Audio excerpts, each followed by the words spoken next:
संसार में यदि किसी का प्रभाव है तो उसका नाम है मोह। और मोह हम किन वस्तुओं से करते हैं? जो हमारे जीवन में प्रयोग आती हैं, जो हमारे जीवन में प्रतिदिन प्रयोग आते हैं। संसार की जिन जिन वस्तुओं से मोह करते हैं तो भी वे हमारी हैं, और हम मोह नहीं करेंगे तो भी वे हमारी हैं। हम मोह करेंगे तो भी हमें उपयोग करने का अधिकार है, और हम मोह ना करें तो भी हमें उपयोग करने का अधिकार है। अब मान लो ये पेन है, मान लो ये पेन है। पेन किस लिए है? बोलिए ना, पेन किस लिए है? लिखने के लिए। अब हम इस पेन से मोह करें तो भी लिखने में काम आएगा, और मोह ना करें तो भी लिखने में काम आएगा, है ना। अब पेन है, पेन यदि 2 रुपये वाला होगा उससे भी वही बात लिखी जाएगी, और 1 लाख रुपए वाला सोने का पेन होगा उससे भी वही बात लिखी जाएगी। पेन का उद्देश्य क्या है? बोलिए ना, पेन का उद्देश्य क्या है? लिखना। अब हमने पेन को अपना स्टेटस बना लिया कि मेरे पास में सोने का पेन होना चाहिए। यदि सोने का पेन मेरी जेब में है तो सामने वाले पे प्रभाव अच्छा पड़ेगा, और यदि इससे कम वाला है, 2 रुपये वाला है, 10 रुपये वाला पेन है, तो सामने वाला क्या कहेगा? इसके पास में 10 रुपये वाला पेन है, अच्छा ये बढ़िया वाला पेन नहीं रखता है। अब सामने वाले के दिखाने के लिए हमें वो काम करना पड़ेगा। मेरी नज़र में कौन सी वस्तु क्या है मैं इस नज़र से नहीं देखता, सामने वाले की नज़र में वस्तु क्या है हम इस नज़र से देखते हैं। हम वो कपड़े नहीं पहनते हैं जो हमें अच्छे लगते हैं, हम वो कपड़े पहनते हैं जो सामने वाले को अच्छे लगते हैं। बोलिए हाँ या ना। कपड़े पहनने का उद्देश्य क्या है? तन ढकना। तो मैंने क्या कहा? मोह है ना, कपड़ा। अब कपड़े से हम मोह करें तो भी हमें पहनने मिलेगा, और कपड़े से मोह ना करें तो भी पहनने मिलेगा। जिस मकान में आप रहते हो वो आपके नाम से है तो भी आपको रहने मिलेगा, और आपके नाम से नहीं है तो भी आपको रहने मिल रहा है, मिल ही रहा है। कौन भगा रहा है घर से? परिवार का सदस्य है, परिवार का मेंबर है, कौन क्या कहेगा? तो मेरा कहने का अभिप्राय मेरा ये है कि वस्तु का उपयोग करो। वस्तु मिली है उपयोग करने के लिए, मोह करने को नहीं मिली है। अब आप सोने की चैन गले में पहने हैं, आप चैन से मोह करें तो भी आपके गले में है, और चैन से मोह ना करें तो भी आपके गले में है ना। अब हमने इस वस्तु या में मान लो ये पेन है, अब इससे मोह करते हैं तो क्या होगा और नहीं करते हैं तो क्या होगा, इसका रिजल्ट देखें। यदि इसका रिजल्ट पता चलेगा तो शायद कुछ संभव है कि हमारा मोह वस्तुओं से कम हो जाएगा। अब ये पेन है, अब हमें इससे बहुत मोह है, थोड़ा नहीं बहुत मोह, नहीं मुझे नहीं है। यदि इससे मुझे बहुत मोह है तो इससे मोह करने में क्या होगा? यहाँ रख दिया, अब टेंशन रहेगी दिमाग में, भीड़ आ रही है जा रही है, कोई उठा के ना ले जाए, जरा छुपा के नीचे रख दो। दिमाग में विकल्प आया कि नहीं आया? आया ना। अब हमने इसको छुपा के रख दिया, अब हमें लिखना होगा तो भाई लिख के और फिर फटाफट नीचे रख देंगे। यदि ये पेन आपके पास में है और आपको इस पेन से मोह है, सोने का पेन है, तो क्या होगा? सामने वाला कहेगा भाई साहब जरा पेन देना, दोगे? दोगे क्या? नहीं दोगे? अच्छा, बाई चांस ऐसा व्यक्ति है कि जिसे आप मना नहीं कर सकते हैं और उसने पेन मांगा, दोगे कि नहीं दोगे? यदि ढक्कन वाला होगा तो ढक्कन तो अपने पास रख लोगे और पेन खोल के उसको दे दोगे ताकि लेके ना जाए। और यदि बिना ढक्कन वाला हुआ तो क्या करोगे? देखते ही रहोगे, टेंशन रहेगी दिमाग में, सामने की सारी चीज़ भूल जाओगे, सारी ऊर्जा, सारा दिमाग, सारी शक्ति उसी में लगी रहेगी। ये पेन लिख रहा है कि ये जेब में रख के ना ले जाए। ऐसा होगा कि नहीं होगा? हैं? तो वो जो मोह है वो चिंता पैदा करता है। क्या करता है? चिंता पैदा करता है। अब बाई चांस वो पेन तुम्हारा ले गया, तुम्हारा ध्यान, किसी ने तुमसे बातचीत करी और तुम्हारा ध्यान वहाँ चला गया और उसको भी याद नहीं रही और उसने भी अपना ये किया और आदत के अनुसार उसने जेब में रखा और पेन ले गया। और वो व्यक्ति आपको रेलवे स्टेशन में मिला था और उस व्यक्ति को आप जानते भी नहीं थे और वो व्यक्ति रेल में बैठा और चला गया। अब तुम्हारे पास क्या बचा? अरे बोलिए ना, तुम्हारे पास क्या बचा? बचा बहुत कुछ बचा अभी तुम्हारे पास में। और दिमाग से नहीं गया तुम्हारे पेन, पेन तो चला गया मगर दिमाग में घर और ज़्यादा बना के चला गया। अब दिमाग में टेंशन, ये और भला करने का ज़माना नहीं है बिल्कुल भी। भला किया और बुरा हो गया, मेरा सोने का पेन ले गया। अरे इतना तो समझना चाहिए था कि पेन वापस करके चले जाएं। दिमाग में कई दिनों तक वो पेन घूमता रहेगा। कई दिनों के बाद जाके जब आप सो जाओगे, अन्य चीज़ों में आपका मन लग जाएगा तो उसे भूलोगे और समय आएगा तो याद भी आ जाएगा फिर से।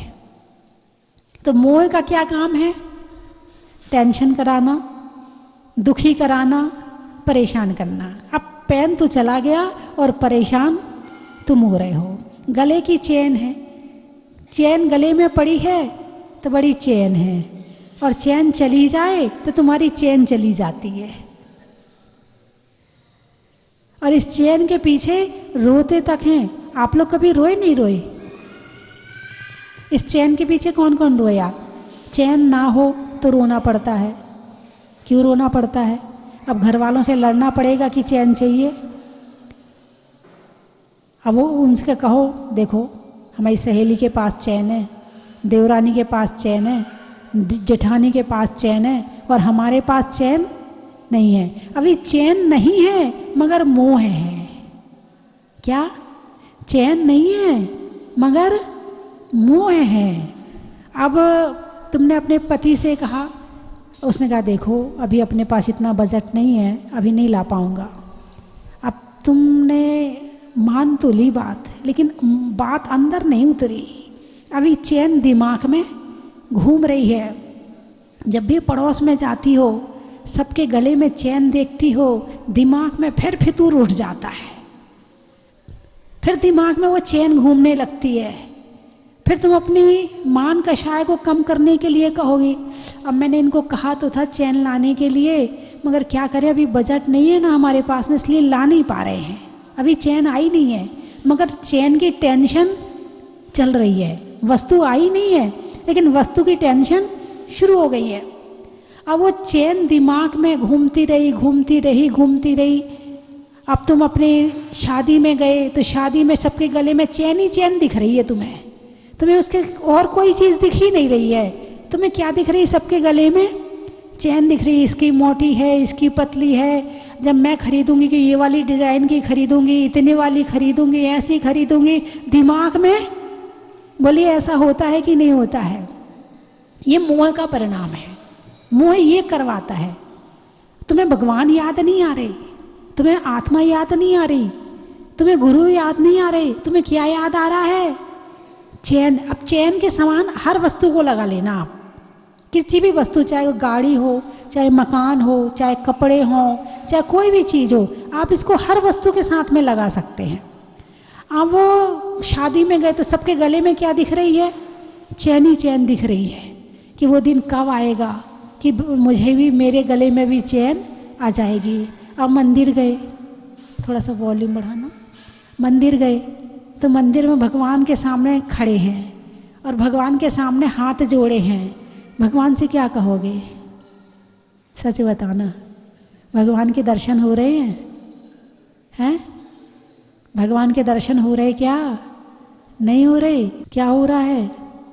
भगवान के दर्शन नहीं हो रहे। क्या हो रहा है? क्या दिख रही है? भगवान दिख रही है, चैन दिख रही है। भगवान आप तो समझते हो, हमारे यहाँ सबके पास में चैन है, हमारे पास में चैन नहीं है। तुम गए क्यों थे? भगवान के दर्शन करने या चैन के दर्शन करने? अरे बोलिए ना। भगवान के दर्शन करने। दर्शन किसके हो रहे हैं? चैन के। ये मोह का परिणाम है कि मंदिर में भगवान के दर्शन भी नहीं करने देता है। अभी चैन आई नहीं है तो इतने विकल्प हैं। अब चैन इत्तेफाक से तुम घर गए, रोने बैठ गए, भाई क्या बात है, क्यों रो रहे हो? सबके पास चैन है और मेरे पास चैन नहीं है। तुम्हें कितनी बार कहा तुम उधार लेके ही ला दो, मगर तुम ला दो, मुझे चैन के बिना चैन नहीं है। अब बेचारा ने कहीं से जुगाड़ करके और चैन लाके तुम्हें दे दी। अब तुमने चैन पहन ली। आहा, रस आ गया, स्वाद आ गया।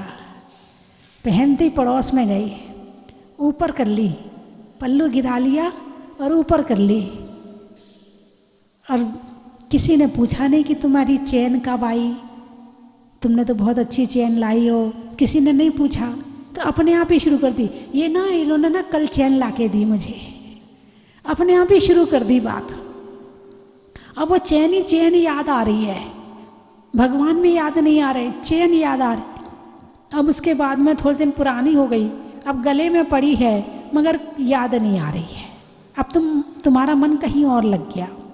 अब इत्तेफाक की बात है, एक दिन कहीं जा रहे थे, बाजार जा रहे थे, और कोई एक चैन खींचने वाला आया, क्योंकि आजकल सिर पे पल्लू तो रहता नहीं है। क्या सिर पे पल्लू तो रहता नहीं है, तो जो पहनी होती है वो बिल्कुल खुला रहता है। वो आया और खींच के ले गया। अब वो ले गया चैन खींच के। अब तुमने तड़फना शुरू कर दिया, चिल्लाना शुरू कर दिया, परेशान होना शुरू कर दिया, अरे कोई पकड़ो उसको, वो चैन ले गया मेरी, और वो तो वो गया। अब जाओ तुम थाने में। कहाँ?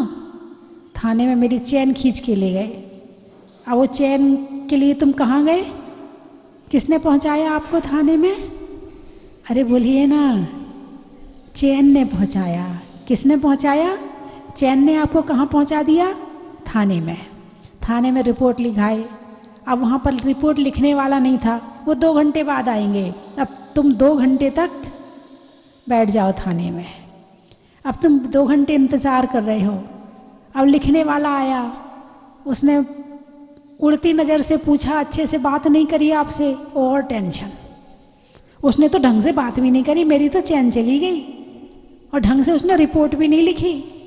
अब लगाओ थाने के चक्कर, मिला वो? मिला? मेरी चैन मिली? मिला वो? अब लगाओ थाने के चक्कर में, अभी नहीं मिली, जाओ कल आना, जाओ परसों आना। महीनों निकल गए। अब वो चैन दिमाग में अभी भी घूम रही है। चैन घूम रही है या चैन का मोह घूम रहा है? मोह क्या करता है मैं ये बताना चाहती हूं। मोह का काम क्या है? चैन बाहर पड़ी थी और बाहर के बाहर निकल के चली गई। जिसके पास थी वो कहता था मेरी है। क्या कहता था? मेरी है। चैन किसी की है? चैन ने कभी कहा कि मैं तुम्हारी हूँ? किसी चैन ने कहा हो तो बताओ आज तक। तुमने तो कहा ये मेरी चैन है, ये मेरा मकान है, ये मेरा दुकान है। अभी आप यहाँ बैठे हैं, नीचे आपकी गाड़ी खड़ी होगी और अभी किसी से पूछा जाए कि वो वाले नंबर की गाड़ी किसकी है, क्या कहोगे? हैं? मेरी है। उस गाड़ी से जाके पूछो तुम किसके हो। गलती कौन कर रहा है, जीव कि अजीब? गलती कौन कर रहा है? हैं? अजीब गलती कर रहा है? नहीं, कौन कर रहा है? जीव। तुम कौन हो? परेशान कौन हो गया? यदि गाड़ी चोरी चली गई तो तुम परेशान होगे कि गाड़ी परेशान होएगी? तुम परेशान होगे। अच्छा, यदि प्रेम करते तो दोनों तरफ का होना चाहिए ना। तुमने यदि गाड़ी से किया है तो गाड़ी का फर्ज बनता कि वो भी तुमसे प्रेम करे। ऐसा होना चाहिए कि नहीं होना चाहिए? तुम ऐसे ही तो करते। यदि घर में तुम्हें कोई जजने ना करे तो तुम करोगे उसे? नहीं करोगे। वो नहीं करता, मैं क्यों करूं? वो मुझे फ़ोन नहीं करता, मैं क्यों उसको फ़ोन करूं? मैं फ़ोन करूं क्या? ऐसा आप लोग घर में करते कि नहीं करते हो? हाँ, एक बार मैंने कर लिया, अब उसका फर्ज बनता कि वो भी फ़ोन करे। कभी ऐसा सोचा कि मैं गाड़ी को इतना मोह करता हूँ, उसका भी फर्ज बनता कि वो भी मेरे से मोह करे, तो मैं उससे मोह करूँगा, नहीं तो मैं भी नहीं करूँगा। कभी ऐसा सोचा? अरे बोलिए ना। नहीं, क्यों? जब आप दो तरफा प्रेम करते हो तो ये एक तरफा प्रेम कैसे निभा रहे हो? क्यों कर रहे हो एक तरफा प्रेम? इसको भी छोड़ो आप। नहीं, उससे कैसे छोड़ दे? मेरी है, मालकियत है। जीव दूसरे जीव को मालिक नहीं बनने देता है, लेकिन मालकियत चलती है तो अजीब पे चलती है। यदि तुम बच्चों को भी अपने वश में रखना चाहोगे, तुम्हारे वश में नहीं रहते। उससे कहो वो रो रहा है, चुप हो जा, वो चुप नहीं होगा, तुम्हारी बात नहीं मानेगा। और गाड़ी को तो जहाँ खड़ा करके आओगे वहीं खड़ी मिलेगी, मालकियत है। जिस चीज़ को जहाँ रख दोगे वो चीज़ वहीं मिलेगी। तो लगता हाँ वो मेरी बात मान रही है, चलो कोई तो बात मान रहा है। और आजकल के लोगों को कुत्तों से बहुत प्यार है, पता क्यों है? घर में माँ से करे ना करे, पत्नी से करे ना करें, हैं बच्चों से प्रेम हो ना हो, कुत्तों से प्रेम क्यों है? कोई कारण बताओ। क्योंकि कुत्तों को रोटी डालो, घर वाले नहीं हिलाते। बेटे को कितनी संपत्ति दे दो फिर भी कहेगा तुमने किया क्या है मेरे लिए। और कुत्ते बेचारे 2 रोटी में पूंछ हिलाने लगते हैं। अब इंसान को क्या चाहिए? पूंछ हिलाने वाला ही तो चाहिए।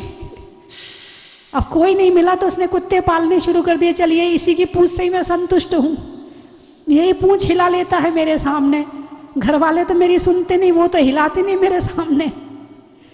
इसलिए कुत्तों से प्रेम, घर घर में कुत्ते पालने लगे। घर वालों को कम पालते हैं और कुत्ते। ये कुत्ता पालने का कारण यही है, आप मानो या ना मानो। क्योंकि कुत्ते बात मानते हैं। कुत्ते को वो दौड़ के आ जाएगा। कुत्ते को तुम ऊपर बिस्किट उठा के कहोगे उचक के ले, वो ले लेगा। तुम बॉल फेंकोगे जा उठा के ला, वो ले आएगा। तो अपने बच्चे को जरा ऊपर उठा के बिस्किट देना, वो नहीं लेने वाला, नहीं खाना मुझे, रख लो अपनी पास में। मालकियत नहीं चलती बच्चों पे, घर वालों पे मालकियत नहीं है, कुत्ते पे मालकियत है। यदि हम उसे इतना प्रेम देंगे तो वो इतना देगा मुझे, और घर वालों को तुम इतना दोगे तो घर वाले तुम्हें इतना से भी वापिस कर दें, बहुत बड़ी बात है। बोलिए ऐसा है या नहीं है? इसलिए कुत्तों से भी मोह शुरू हो गया है। कुत्ते मर जाते हैं तो उनके लिए यात्रा निकाली जाती है। हाँ, हो रहा है, उनके लिए यात्रा निकाली जाती है। बीमार हो जाएं तो डॉक्टर के यहाँ ले जाया जाता है। और कुछ लोग तो घर में ही डॉक्टर रख लेते, 4-5 कुत्ते पाल के। उनके लिए घर वालों को शैम्पू मिले ना मिले नहाने के लिए, उनके लिए शैम्पू आता है। घर वालों को बिस्किट मिले ना मिले खाने के लिए, कुत्तों के लिए बिस्किट आता है। अलग से डाइट होती है उनकी। उनकी डाइटिंग चार्ट उनका डॉक्टर बनाता है, कुत्ते को कितने बजे क्या खिलाना है, कितने बजे क्या खिलाना है। और घर के नौकर को डनलप का गद्दा हो ना हो सोने के लिए, कुत्ते को अपने साथ सुलाएंगे, बच्चा गोदी में बैठाए ना बैठाए। अरे बोलिए ना, है? इन सब का कारण क्या है? केवल पूंछ हिलाना। पूंछ हिला के सम्मान देता है ऐसे। जब कुत्ता जितनी तेजी से पूंछ हिलाता है, इंसान को उतना ज्यादा सुख मिलता है।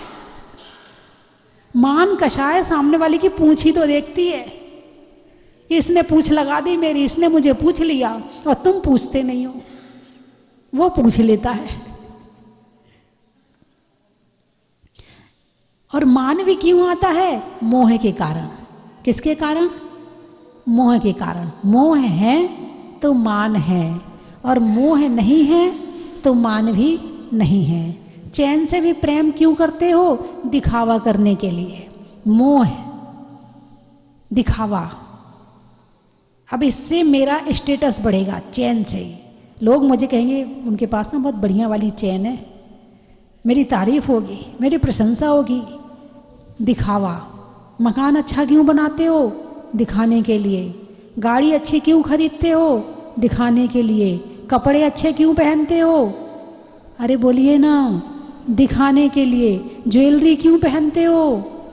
दिखाने के लिए। मन पूरे समय बाहर लगा रहता है, पूरे समय बाहर रहता है। और यदि मोह कम हो जाए, दिखावा कम हो जाए, मन शांत हो जाए, तो धर्म में मन लगे, पूजा में मन लगे, ध्यान में मन लगे, खुद में मन लगे। ये मन नहीं लगने का कारण क्या है धर्म में? खाने वाली दवाई तो लगा रहे हैं, और लगाने वाली दवाई हमने खा ली है। जितना मोह कम उतना सुख ज़्यादा, उतना दुख कम, और जितना मोह ज़्यादा उतना दुख ज़्यादा। मैं ये नहीं कह रही कि आप पैसा कमाना बंद कर दो, खूब कमाओ, पैसे कमाने की कोई मनाही नहीं है, लेकिन पैसे के प्रति जो मोह है, पैसा आ रहा है, आ रहा है, जा रहा है, जा रहा है। एक सेठ जी थे, खूब धन था उनके पास में, खूब दान करते थे, खूब उपकार करते थे, खूब देते थे सबको। जितना देते थे उतना आता था। एक लड़का एक मुनिराज के पास गया, बोले महाराज कुछ ज्ञान दो। महाराज ने कहा उन सेठ जी के पास चले जाओ। अब लड़के को बड़ा विकल्प हुआ, बोले मैं तो इनके पास ज्ञान लेने आया और ये मुझे सेठ के पास भेज रहे, लेकिन फिर भी आज्ञा का पालन तो करनी है। गया, सेठ जी मुझे मुनिराज ने आपके पास ज्ञान लेने भेजा है। कोई बात नहीं, बैठ जाओ। अभिमान नहीं किया, अच्छा महाराज ने मेरे पास ज्ञान लेने भेजा ना, अभिमान नहीं किया। कोई बात नहीं बेटे, बैठ जाओ। इतने में उनका मुनीम आया, बड़ा हंसता खिलखिलाता खुश होके, अरे सेठ जी बड़ा फ़ायदा हो गया, जो हमारे जहाज़ आ रहे हैं सामान के, उसकी कीमत यहाँ पे 10 गुनी बढ़ गई है, अब हमें करोड़ों का फ़ायदा होगा। कोई बात नहीं, अपना काम करो। आधा घंटा बाद फिर वो मुनीम रोता हुआ आया, अरे सेठ जी बड़ी दुख भरी खबर है कि जो हमारे जहाज आ रहे थे वो डूब गए। सेठ जी बोले कोई बात नहीं, अपना काम करो। जब ज़्यादा मिल रहा था तो सेठ जी ने क्या कहा? कोई बात नहीं। और जब जहाज डूब गए तो सेठ जी ने क्या कहा? कोई बात नहीं। पैसा कमाने की मनाही नहीं है, कमाओ, खूब कमाओ, खूब मंदिर बनाओ, खूब धर्मशालाएं बनाओ, खूब स्कूल बनाओ, खूब अपने लिए जितना खर्च करना तुम अपने लिए भी करो, लेकिन मोह मत करो। क्या कहा? मोह मत करो। अग्नि है, अग्नि को दूर से उपयोग करो, उसको पकड़ो मत। पकड़ोगे जल जाओगे। संसार की वस्तुओं को पकड़ोगे तो टेंशन दुख परेशानी आएंगी, और दूर से उपयोग करोगे तो उपयोग भी हो जाएगा और काम भी चल जाएगा और धर्म भी हो जाएगा। लेकिन अभी कम हो सकता है, कम हो सकता है। जिन जिन वस्तुओं से मोह ज़्यादा है उससे कम करने का प्रयास करो। और वो कम कब होगा? जब आप उसको हम कहेंगे मोह कम हो जा कम हो जा कम हो जा, तो नहीं होगा। तुम धर्म में मन लगाओ तो मोह अपने आप कम हो जाएगा। मन को कोई ना कोई चीज पकड़ने को चाहिए, तो तुम पहले यहां से हटा के यहां लगाओ, फिर वहां से हटा के यहां लगाओ। यहां तक पहुंचने में बड़ी मेहनत, बड़ा प्रयास चाहिए। अनंत काल का मोह है, एक दिन का मोह नहीं है। त्रियंच गति में थे वहां भी मोह है, स्वर्ग में थे वहां भी मोह है, नरक में थे वहां भी मोह है। कहाँ बचे मोह से? यदि बचने का उपाय कहीं हो सकता है तो ये मनुष्य शरीर है, यही कम कर सकते हैं, और कहीं नहीं हो सकता है ना। चलिए मैं 3 चीज़ें बोलूँगी, आपको कहना बड़ा ही महत्व है। भोजन में भात का, तत्वों में सात का, तीर्थंकरों में मुनि सुब्रत नाथ का बड़ा ही महत्व है। पंखा में झलने का, बच्चों में पलने का, भगवान के जमीन से निकलने का बड़ा ही महत्व है। आत्मा में एक का, मनुष्य में नेक का करने में भगवान के अभिषेक का बड़ा ही महत्व है। वस्तुओं की टोह का, वस्तुओं की टोह का, गाने में आरोह अवरोह का, और छोड़ने में बोलो मोह का बड़ा ही महत्व है। और कहाँ कहाँ से आए हैं, पहले आप लोग बता दें, आप लोग कहाँ कहाँ से आए? उदयपुर। गाने में सुर का, नृत्य में नूपुर का, आने वालों में उदयपुर का बड़ा ही महत्व है। दिल्ली, अरे हाँ। त्रियंच में बिल्ली का, डंडा में गिल्ली का, आने वालों में दिल्ली का बड़ा ही महत्व है। भिंडर, भिंडर 2 भिंडर हैं क्या? एक है। अच्छा, होने में निडर का, जाने में किधर का, और आने वालों में भिंडर का बड़ा ही महत्व है। पानी में गागर का, वृक्षों में आकर का, आने वालों में सागर का बड़ा ही महत्व है। महीनों में मई का, रजाई में रुई का, आने वालों में मुंबई का बड़ा ही महत्व है। मनुष्यों की जरूरत का, प्रभु की मूरत का, और आने वालों में सूरत का बड़ा ही महत्व है। जयपुर। अच्छा, बारात में वर का, पक्षी में पर का, आने वालों में मानसरोवर का बड़ा ही महत्व है। छोड़ने में फिकर का, बातों में जिक्र का, और आने वालों में सीकर का बड़ा ही महत्व है। गाने में सुर का, देवों में असुर का, और आने वालों में जयपुर का बड़ा ही महत्व है।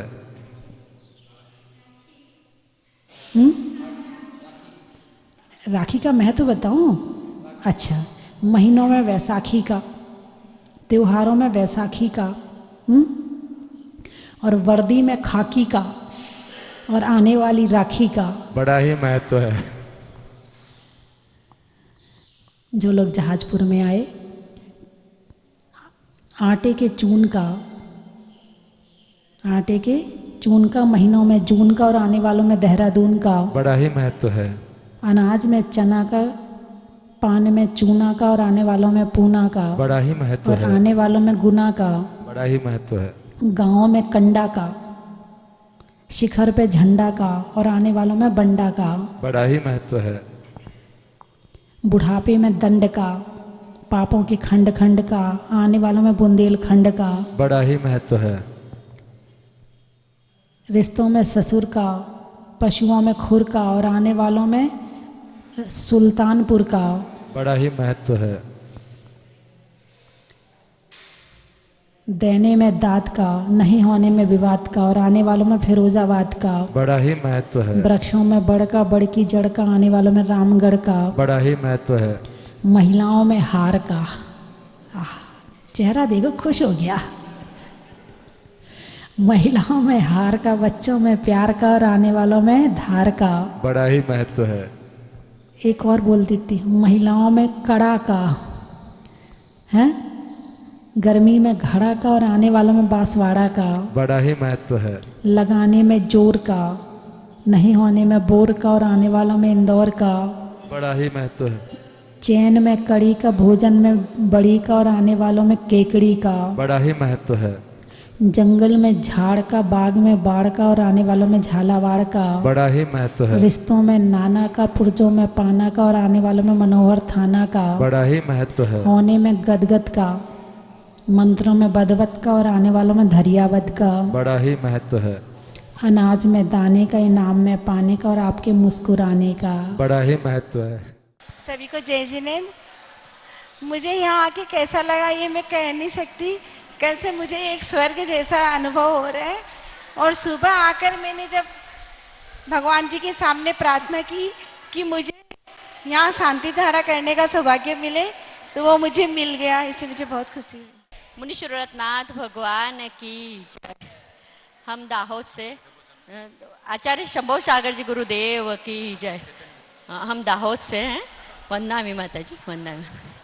गुजरात गौरव पंडित चैतन्यमती माता जी हमारे घर से हैं। उनके आशीर्वाद से हमें आज ये जो सौभाग्य मिला शांति धारा करने का, जो हम बड़े भाग्यशाली है। नमस्ते। मैं आज अपने गांव से यहाँ आया और ये शुभ अवसर मुझे प्राप्त हुआ है, तो मैं अपने आप को धन्य समझता हूँ कि देखो इस जीव को यहाँ आज के समर्पण करने के लिए मिला। तो भव का कुछ वो जो है, मैं मंदिर में रोजाना सामायिक के पाठ करता हूँ और भक्तामर का पाठ करता हूँ, लेकिन आज इस स्थान पर मुझे भक्तामर के पाठ और ऐसा विशाल दृश्य देखने को मिलता है, तो मैं अपने आप को धन्य समझता हूँ कि जीव तेने बहुत पुण्य कमाए। जिस पुण्य कमाने के अवसर पे आज तेरे को इस अवसर पे ये अवसर मिला है, तो मैं धन्य समझता हूँ अपने आप को। ऐसे पुनः दर्शन मिले स्वामी, यही ये प्रार्थना मेरी, यही ये प्रार्थना मेरी। यहाँ पर शांति धारा की ये हमारा परम सौभाग्य है। हम सबको बहुत अच्छा लगा। ये हमारे परिवार की बहुत गर्मा वाली बात है। मैं सरस्वती माता जी से काफ़ी समय से जुड़ा हुआ हूँ। मेरे को आज थोड़ा विलम्ब ज़्यादा हो गया, मतलब ज़्यादा टाइम में आया, तो यहाँ देख के जो आज मेरे भाव उमड़े और ये देख के जो मेरे भाव उमड़े, मैं आज धन्य हो गया और मुझे शांति धारा करने का मौका मिला। सादर जय जिनेंद्र। आज हमारा परिवार पहली बार जहाजपुर आया, उसके लिए हमको शांति धारा का सौभाग्य प्राप्त हुआ। हम बहुत बहुत धन्य और बहुत बहुत आभार मानते हैं। मुनीश्वरनाथ भगवान की जय। चलो रे चलो रे चलो, चलो रे चलो रे चलो, चलो जहाजपुर पुकारे।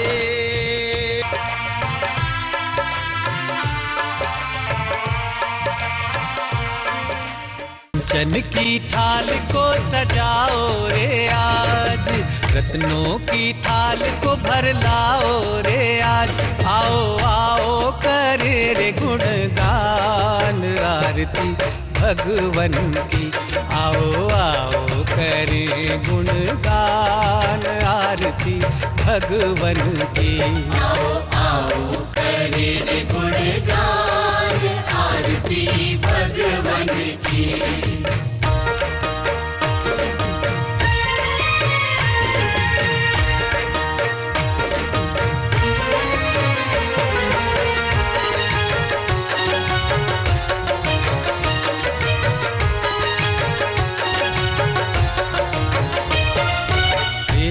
सुमित्र के राज दुलारे, माँ पद्मा जी के नैनों के तारे। पिता सुमित्र के राज दुलारे, माँ पद्मा जी के नैनों के तारे।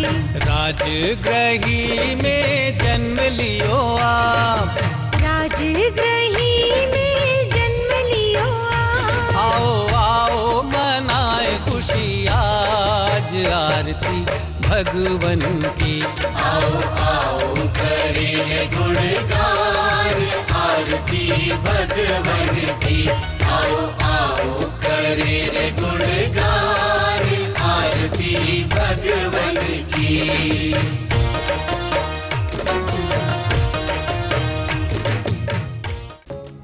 परम विदुषी लेखिका गणिनी आरिका रत्न श्री 105 स्वस्ति भूषण माता जी, जिन्होंने मात्र 20 वर्ष में 100 से भी अधिक किताबें लिखकर जैन समाज को अनूठा योगदान दिया है। बड़े बड़े विधान जैसे कल्पद्रुम महामंडल विधान, सिद्ध चक्र महामंडल विधान, इंद्रध्वज महामंडल विधान एवं विशेष जिनपद, पूजांजलि आदि महत्वपूर्ण साहित्य बहुत ही सरल व सुबोध शैली में लिखे हैं, जिसमें गद्य एवं पद्य साहित्य भी समाहित है। इन महान साहित्यों को पढ़कर आप भी अपने ज्ञान का विकास कर सकते हैं। साहित्य प्राप्त करने हेतु आज ही संपर्क करें। संपर्क सूत्र 7906062500 98683456768।